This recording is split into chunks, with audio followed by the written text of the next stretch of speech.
বিশ্ব রেকর্ড গড়তে হাতে লিখছেন কোরআন। বিশাল কাগজের স্তূপ, হাতে কাঠের কলম আর চোখে গভীর মনোযোগের ছাপ। প্রতিটি আঁচড়ে ফুটিয়ে তুলছেন পবিত্র কোরআনের আয়াত। যে কাগজ 1-2 ফুট নয়, এটি লম্বায় 19,685 ফুট, যা প্রায় 6 কিলোমিটার একটি রাস্তার সমান। ঘন্টার পর ঘন্টা, দিনের পর দিন শরীরের ব্যথা উপেক্ষা করে চালিয়ে যাচ্ছেন কলম, লিখছেন পৃথিবীর দীর্ঘতম হাতে লেখা কোরআন। এই যুবকের লক্ষ্য শুধু কোরআন লিখে শেষ করা নয়, বরং এমন একটি নিদর্শন তৈরি করা যা শতাব্দীর পর শতাব্দী ধরে মানুষের বিস্ময় জাগাবে।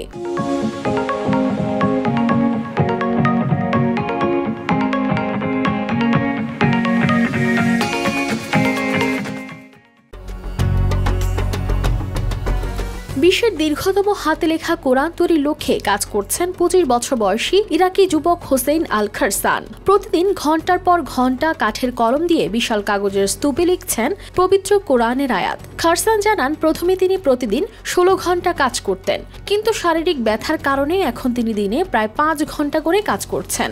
এই ব্যতিক্রমী উদ্যোগের পেছনে শুধু খ্যাতির মোহ নয়, রয়েছে গভীর ভালোবাসা ও শ্রদ্ধা।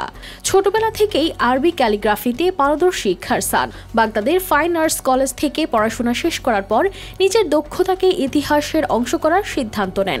পরিকল্পনা অনুযায়ী প্রায় 6000 মিটার দীর্ঘ এই কাগজের পাণ্ডুলিপি তৈরি করেন, যেখানে থাকবে হাতে লেখা কোরআনের প্রতিটি পৃষ্ঠা।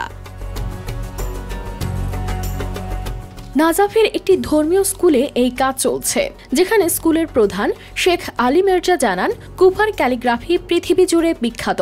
তারা প্রজন্মের পর প্রজন্ম ধরে এই শিল্প চর্চা করছেন। খারসানের এই প্রচেষ্টা তাদের সংস্কৃতিরই এক অনন্য বহিঃপ্রকাশ।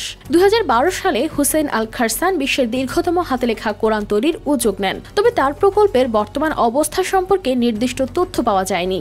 এদিকে 2022 সালে ভারতের জসিম মোহাম্মদ 1106 মিটার দীর্ঘ হাতে লেখা কোরআন তৈরি করে গিনেস ওয়ার্ল্ড রেকর্ডসে নাম লিখিয়েছেন। এছাড়া 2023 সালে কারবালায় 300 মিটার দীর্ঘ হাতে লেখা কোরআন সম্পন্ন হয়েছে। তবে হুসেইন আল খারসানের প্রকল্পটি সম্পন্ন হলে তা বর্তমান রেকর্ডের চেয়ে দীর্ঘ হতো।